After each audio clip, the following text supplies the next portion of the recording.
Welcome back to Persona Q Shadow of the Labyrinth. As you can see, we're getting pretty close to the end of the final floor of the Group Date Cafe. So, one more trek through and then it'll be time for the boss, and I'm sure a lot of you have been waiting for that fight. So, before we do anything else, let's go ahead and set up our party. And I guess it'll just be made up of people who are level 20, so I guess you... Chie... Do I have anyone who's still level... Oh, yeah, Akihiko's still level 19. He should go in the party. I think I've used Ken for a little bit. Guess I can put Shinjiro in. I'm now using a mainly Persona 3-centric party. Guess you could go in the party as well. Yeah, that seems about right for now. As for support, well, I think I'll actually... No, wait, I think I'll, just for variety, swap the two of them over. And that means I'll swap their personas over. Okay, so here's the persona setup that I have. It's all pretty standard. My physical personas have gone to the physical attackers. Ken's taking Impure Reach, Yu has what's left over, and my two navigators have swapped personas around because their roles are swapped. As for equipment, you're the same. I've given you the purple suit and the aim goggles. He's taking Growth 1 because he's a little behind on experience. And other than that, yeah, pretty much standard setup.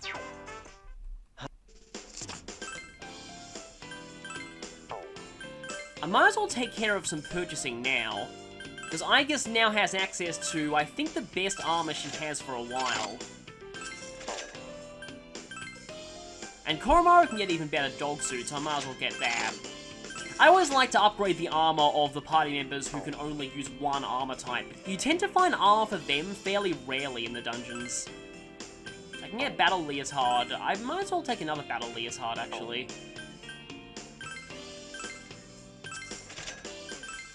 Because good having more female exclusive armor.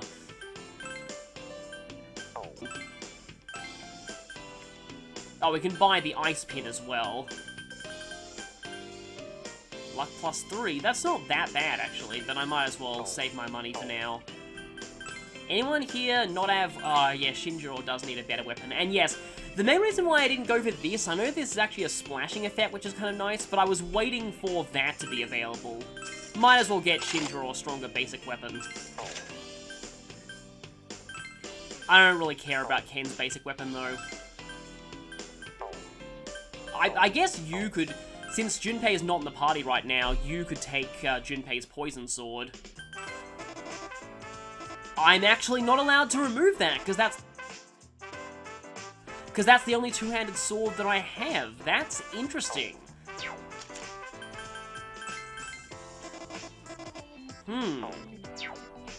Yeah, I might actually need to buy a low-level sword if I want to swap the two of those around. That's actually kind of interesting to think about. I didn't really realize that before.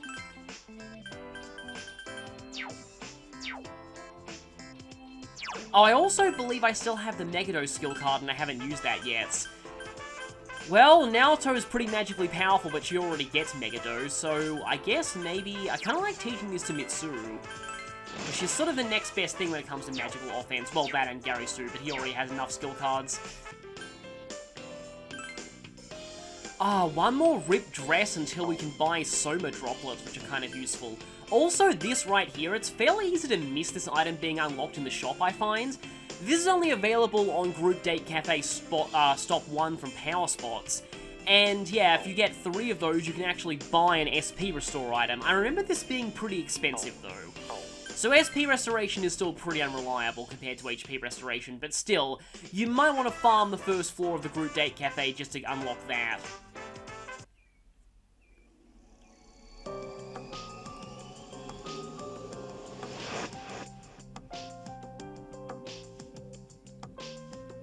Oh, great, it's gonna be a long walk to get back where I was before. 3 enemies, and they're pretty strong. Keep your guard up.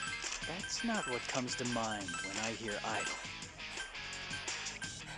Well, yeah, you know about idols, wouldn't you? Persona! We won! But I suppose that's more the original definition of the word idol, rather than the, it being adopted as a term for famous celebrity. I wonder when that exact shift happened. Maybe it relates to emperor worship, like particularly famous figures being considered actual idols. I don't know. I probably should have stepped on those before I came here. Let me just do a test here. How much do we lose from that? A little bit. Yeah, it does tend to drain your SP pretty quickly. They managed to petrify Gary Sue before we left, and I'm running out of these Patra gems. There really aren't much more of these spike tiles in the labyrinth, so I might as well cover these now. Ken's SP is very, very down, but he usually only needs one shot of Mahama or Mamudo.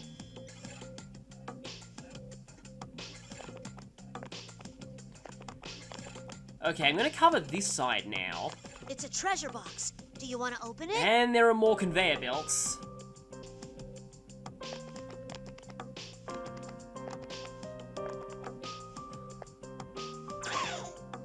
Well, that's actually pointless because I'm forced to move away from you anyway. You can't seem to move straight. But I may as well mark in that enemy's range. The interesting thing about this floor is that pretty much the entire lower right-hand quadrant is optional. So yeah, some of these dungeons aren't quite as linear as you might think. Forget if I actually have to move you or not. I might as well just for lols. Also now I can get through here because there's the FOE blocking the way.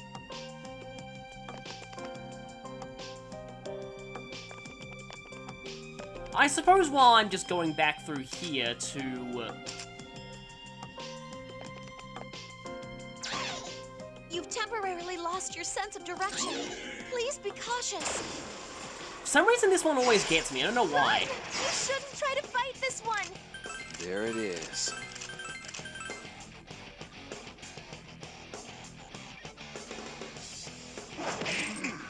Yeah, it doesn't even hit very hard at all.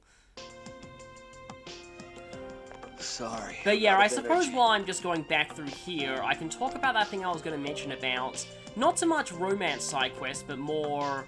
Oh, right, now I remember. I actually have to lure that thing for a treasure box. And that is why I needed to lure that other one out of the way. Oh, we finally get a homunculus. They work the exact same way they do in Persona 3 and 4. They block one instant death attack, and I believe they apply to the entire party, not just the protagonist. Very, very useful if you're on risky and you're playing the P3 route, because obviously you're stuck with the protagonist who's weak to instant death. There's a treasure box over there. Should we open it? Okay, yeah, so we can lure you now. Oh, we have to make sure, though, that we don't lure you. If I remember this puzzle correctly, I may have already screwed it up, actually. Yeah, I did, because you need to leave that tile free so that you can actually get on the conveyor belts. And this area is full of, yeah, well, I suppose there is a door all the way down at the bottom that I can use to reset the area. I'll be right back. I think the FOEs actually make different sound effects when they move, based on which one they are. Okay, so that lures you up 1. I believe I need to lure you up 2 spaces, but no more than that.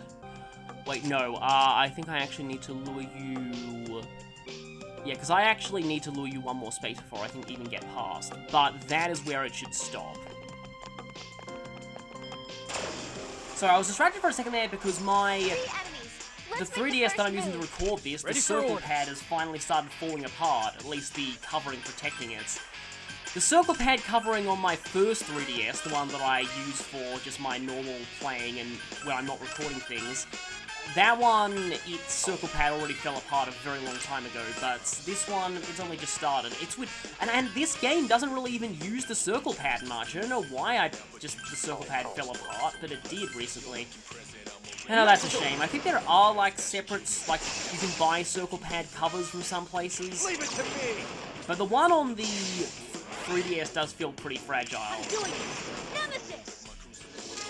Kind of reminds me about how I still have my original GameCube controller from when I first had a GameCube. I'm in fact using that to record Super Smash Bros. Ultimate right now.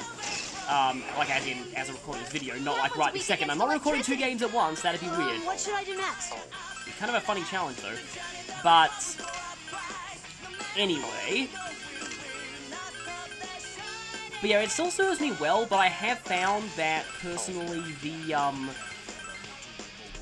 control stick does hurt a little bit now because the sort of covering of it, I'm not really sure how to describe it, padding, basically, it's worn off after all these years. But it's not nearly as bad as the 3DS, where the circle pad just, like, right now, the circle pad is literally falling apart. It's breaking in two. And here I was proud of the fact that this 3DS had its circle pad intact, but oh well. But anyway, back to the tangent that I got on another tangent and got distracted from. Great job. Do your best next time. The thing about... Well, it all started when somebody in the comment section mentioned whether I was planning on going for a specific person for, and here's the problem, because I don't want to get rid of any of these, really, but Power Charge is great.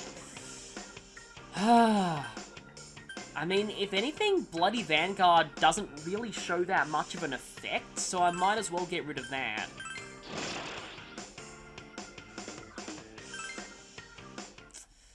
Watch that be your, You know what, I'm gonna go ahead and look that up, just to see if I messed that up. Much longer.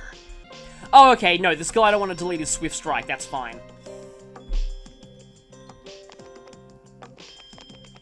Yeah, people wondered whether I was going to go for a specific character, or whether I was going to just, pick answers, like, pick answers like I would personally pick, and see who I end up with. And the thing is, that's just not how I play games. I know that some people like doing that, but it's partly because, and this is another thing that kind of came up in the discussion of whether you like canon love interest or not, I personally almost never roleplay in video games. Gotta be careful because this FOE can shoot you from all the way across here. The only video games that I ever roleplay in, even in games that have avatars, or that's a weapon for Naruto that inflicts, I believe it's a bind?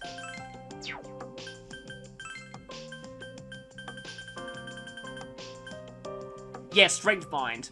It's kind of funny because Goro Akechi uses actual toy ray guns that, due to the rules of the metaverse, actually do damage. Not so much the case here.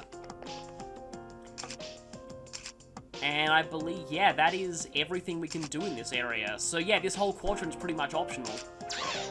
Well, getting shot by that thing once more for good measure, I guess.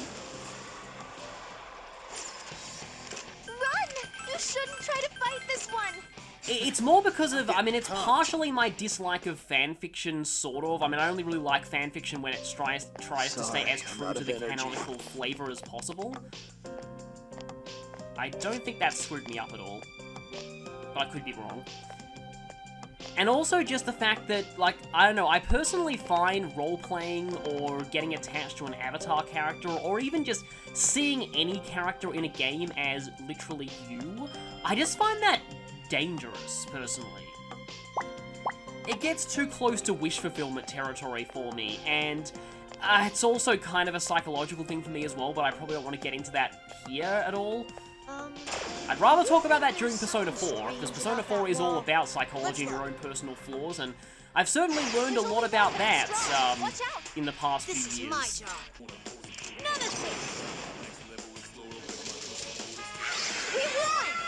Had a feeling that would work. Hamon plus Impure Reach is pretty good even against enemies that resist it. But the only games, even with avatars, that I really roleplay in are the Pokemon games.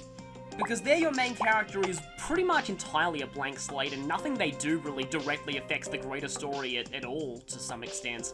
Alright, let's go. But speaking of choices, here's another selection room of Destiny.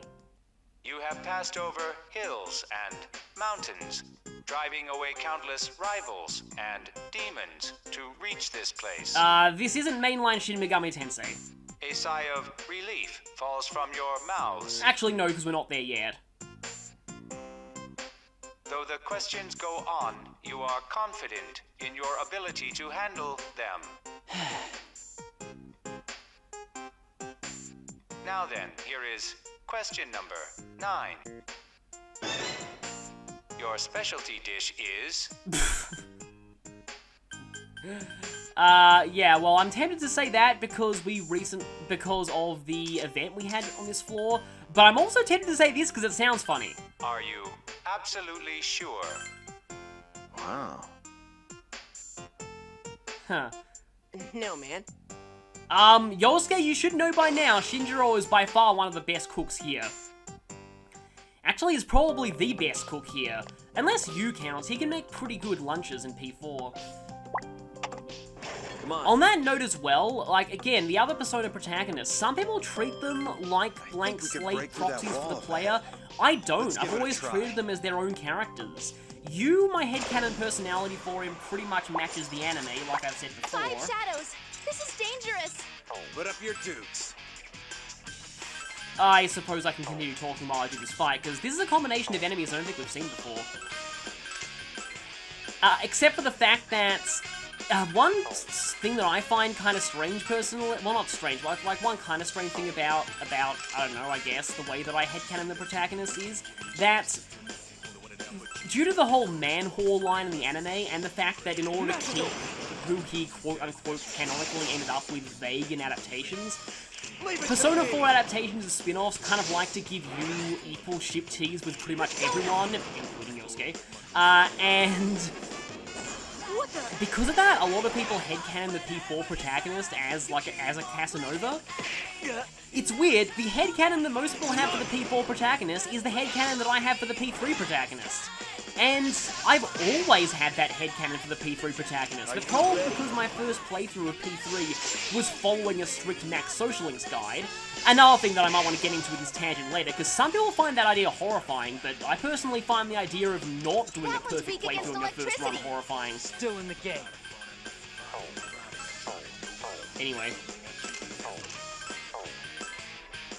What was I saying again? Oh yeah, regarding that, it's because you're forced to romance everyone on a Max Social Links run of P3, and I get that that's actually because the developers at the time didn't know that it was possible to max all your social links.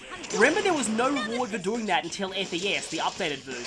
Before then, the developers didn't even think it was a possibility, and they never considered it, so they probably expected most people to only date one of the girls, and they expected the jealousy system to just punish anyone who dated multiple girls at once. Then people found out that if you plan the schedule exactly right, you could get around the jealousy system.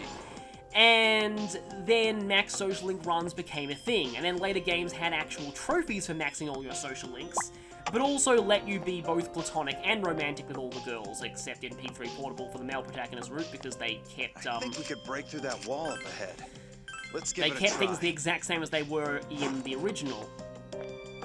So yeah, because of the fact that on all my playthroughs of P3, I've been forced to romance everyone due to a Max Social Links run, I've always headcanoned the P3 protagonist as kind of a womanizing Let's jerk. go.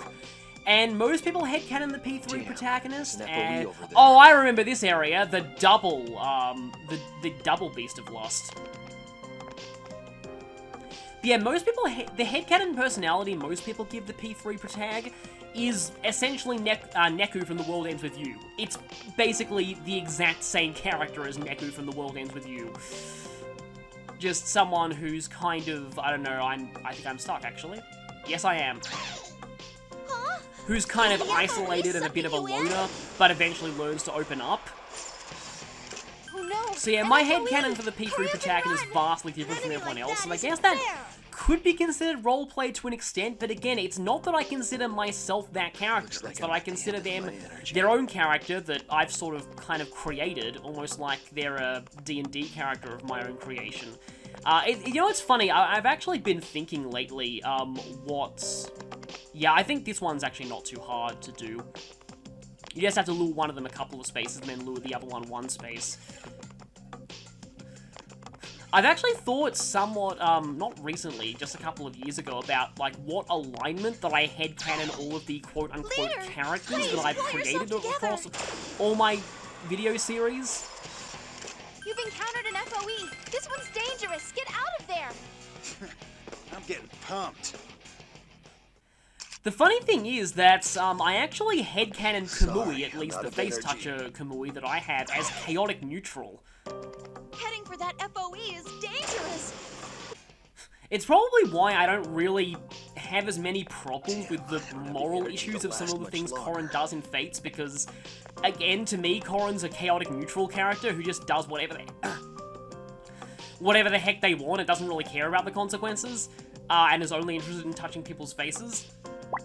Yeah, here I go about not role-playing in games, and here I am having my own set of characters. But again, like, it's a difference between creating your own characters and actually seeing a character as you, and playing the character as what you personally would do. Because in a lot of games, I make decisions based on either which ones... That shining thing over there a power spot? No, that shining thing over there is actually the end of the floor and the save points. I make decisions based on what I think the character would do if they have a predefined character, or if they're a blank slate, I come up with a predefined character for them and make decisions based on what they would do. Again, that is unless the decision's relating to going for like a perfect playthrough. I had a feeling that would succeed. Third time's the charm? Yes! Wow, that was lucky. But I do have that safety skill for power spots. Anyway, we are pretty much right at the end, so I might as well finish up this floor. It's kind of weird they put this conveyor belt here, because there is a shortcut to take you back, so it's not like this is a point of no return. We can save and exit the labyrinth from here, and this selection room of Destiny will take us to the boss. 5 shadows! This is dangerous! A boulder's job is to sit and do nothing. I love the characters' comments on all the different enemy types in this game. I'm glad that ended well. Well, everyone's level 21 now, which is good. Yeah, sorry if I'm kind of flip-flopping all over the place here. I'm out of energy. I kind of partially blame it on... I'm actually a little tired today, because I stayed up last night doing the final battles of Kingdom Hearts 3. I'm gonna do my own video on my thoughts on that game later, so I don't want to really explain much of my thoughts here. We are unfortunately only 97% of the way through this floor, exploration-wise, though. We won! Aw, that ended too soon. No thanks to you. And instant death being OP. Looks like I'm I don't like using the term OP unironically. I normally just use it jokingly. Kind of like, just a random trivia thing about me. I never ever use hashtags unironically, I only ever use them for comedy. This way! Now, if we check the 100% map completion chest... Sorry, I'm out of energy. Yeah, we can't actually get this chest until we fight the boss of the dungeon.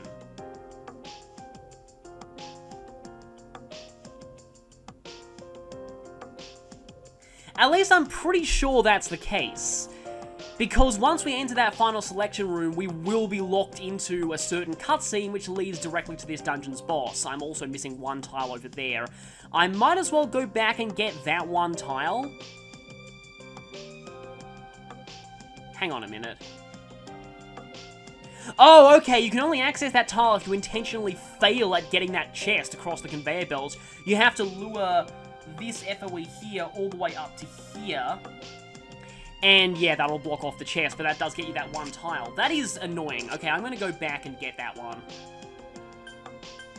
Or I could use...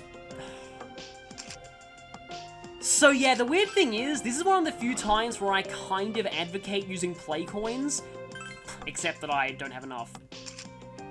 But if I did have enough, yeah, because play coins are the only way to get this chest without fighting the boss. I suppose while I'm on the way, the original point that I wanted to get at with the tangent is that I generally, whenever there's options that lead to a specific outcome in a game, whether it's an ending, whether it's a romance option... Dancing while fighting. Someone's confident. Well, there are plenty of dancing characters who work dancing into their fighting style in video games. I don't have the energy to last much longer. But yeah, the original thing that I wanted to say was that I always like to know exactly which ending or love interest or anything that I'll end up with. Like, I want to know where the choices lead before I make my decision on which choices to go with. I remember seeing a playthrough of Catherine one time where I saw the person was picking a lot of positive responses to see Catherine's provocative text messages, and I was like, oh, I guess you're going the see Catherine route. And instead they said, no, I'm just kind of picking what I personally would pick, and I'm going to see how it ends up.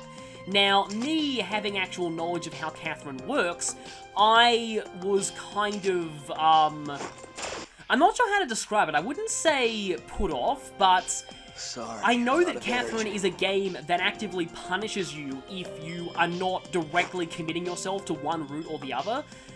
Because, yeah, the way that it works is... I guess I'll leave the dungeon now. There's not really that much else for me to do here. Now you can walk back there next time. But yeah, and sure enough, this playthrough ended up getting one of the bad endings because they committed to C Catherine for a long time, and then switched to K Catherine's choices later on when the plot changed into a different direction. And of course, that ends you up with a bad ending. So, the way that I know that some people like playing that way. They like just making choices based on what they personally want to and just seeing where they'll end up. That's not how I like doing things. I don't really like the unknown in video games. Whenever I play games, I'll always be going with a specific ending in mind and just working towards that. Anyway, that's just some insight into the way that I play games, and while I continue to talk, I might as well set up my party for the boss. Because I'm going to actually do that in this part because I want to end this video in a certain way. So, here's what I'm going to do. Firstly, I kind of want to heal and sell my items. But for this boss, there are a few things that I want to do. For one, the boss is weak to electric, so I want to use as many electric attacks as I can. The thing with that is, that actually gels quite well with the party that I plan to be using anyway.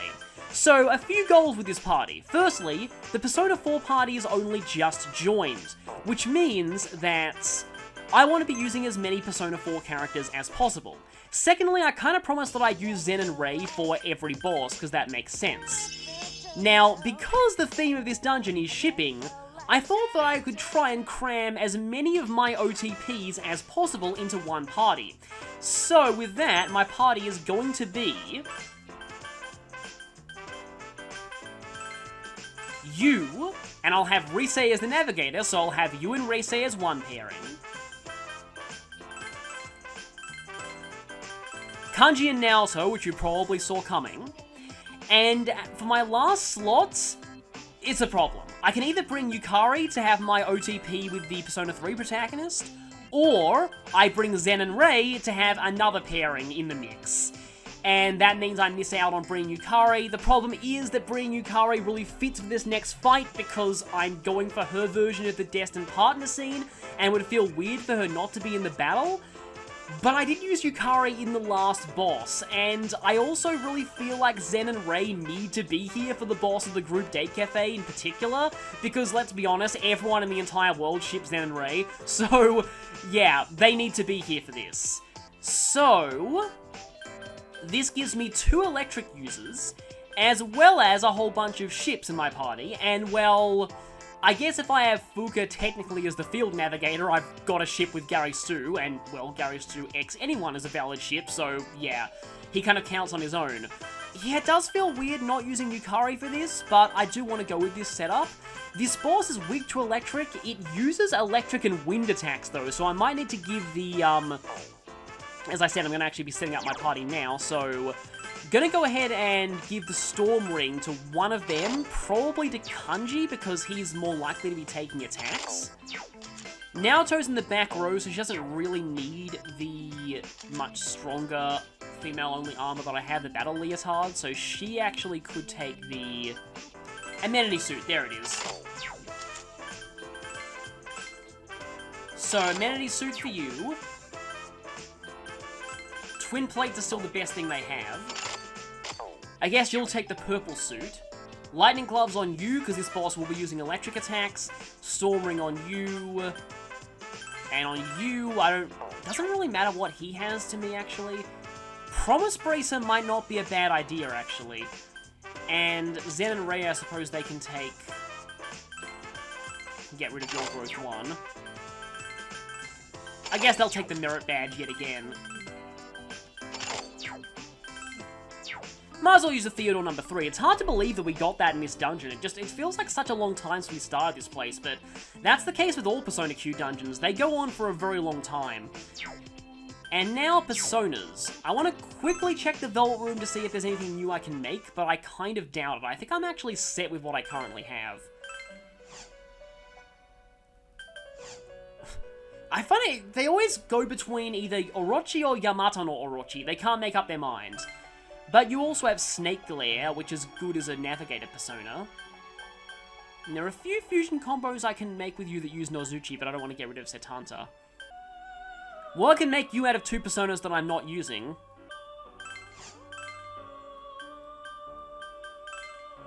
Let's go with that. I'm surprised that I haven't got a fusion accident yet. Oh, I can also fuse my own Tsuchigumo now. And that can come from a few Personas that I don't particularly need, so that might not be a bad idea. Rakam and Gale Link, I guess? The upcoming boss is vulnerable to magic and strength bind, but not agility bind. It's actually immune to a lot of status ailments, except for one, and I'll definitely be going into that in a moment. Oh, that doesn't pass down Runic Shield, which I really like. I can also get Mothman, which I always found to be a funny name for a Persona. That'll be all I do there. So, sub-Persona setup. Right, whoever's on the road that has the most people on it. I suppose I can switch Zen and Rei into the back row, because I might need them to be healthy for healing duty. And in that case, someone on the back row should take Titania. And that someone's probably going to be Naoto, even though Naoto is not amazing in boss fights. Because Impure Regent Tentarafu is not actually going to matter here, because this boss is immune to panic. I know, a boss immune to panic in this game. Hard to believe, but it's true. So I'm going to put that on Naoto. I don't need a sub-persona for Zen and Rei. Kanji is going to go ahead and take probably Setanta, but Matador's not a bad idea either.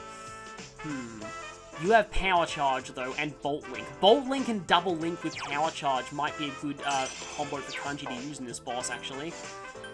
On that, and for that, actually, you might as well know Matador might not be that great on you, because he's going to be spamming electric attacks, mostly.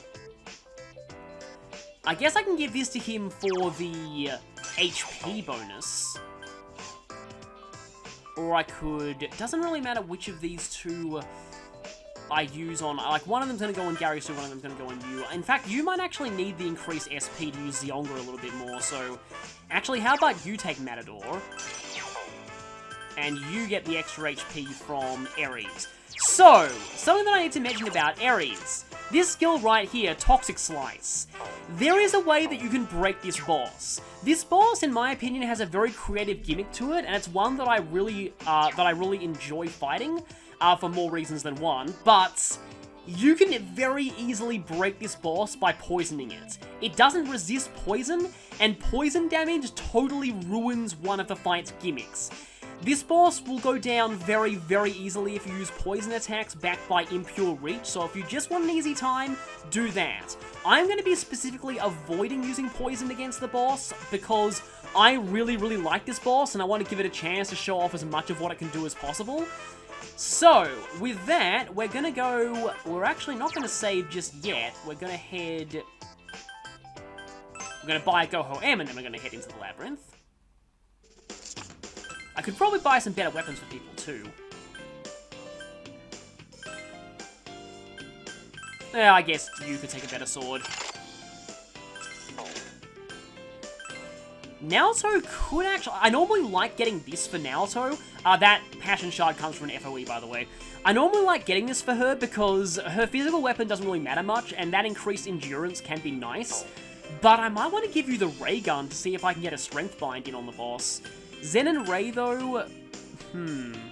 That is better, but I want to go with Theodore number 1 just because we got it in the labyrinth.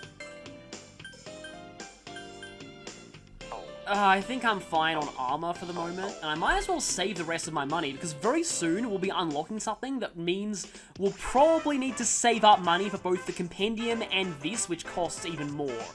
So with that, let's head back into the labyrinth. Save at the save points, and find out who Gary Stu's destined partner will be, which you already know by now.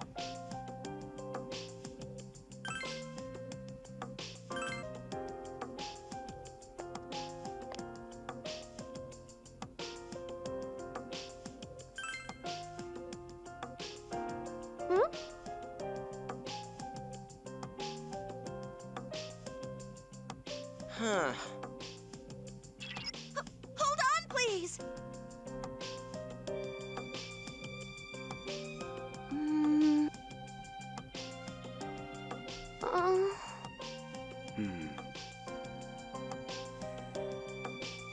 Well, we've already prepared ourselves, and now we shall find out who the final boss of group dating truly is. That actually looks pretty creepy. After overcoming countless hardships, you have at last reached the final room. You await the final question with sweaty palms. But before that, there is something that must be done. Yes, it's time to review your choices thus far. Even though only one of them really matters. So that splits the groups into the guys and girls.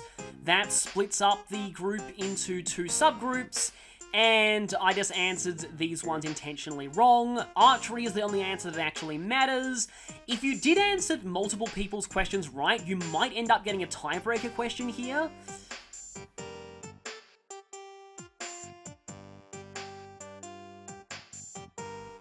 And so, laugh or cry. Here comes the last question. So yeah, again, if you don't have a tiebreaker here, this question doesn't matter. You can answer it if you wish, or elect to not answer it. Clothing, food, or housing. Which would you spend money on first? This is actually a pretty valid question, but one that doesn't really apply to romance all that well. Well, you'll die if you don't have food, but you might freeze to death if you don't have clothing, and housing's also important. I'd probably say food, though. Are you absolutely sure? Me too! Me too! Not for the reason Ray is saying yes to this question, though. You have summoned your will and selected an answer. This concludes the questioning. There are no correct answers, only the path you have chosen. That is actually very true of this. Well then, the time has come to announce your destined partner. This isn't even about me, and I'm still getting nervous. Don't tell me. Is it me? How'd you reach that conclusion?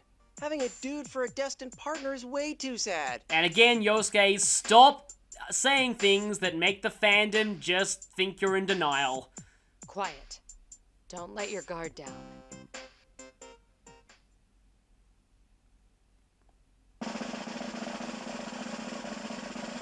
Your destined partner is, lo and behold, Huh? Me? I mean, sure, he's reliable and all, but all this destiny stuff is just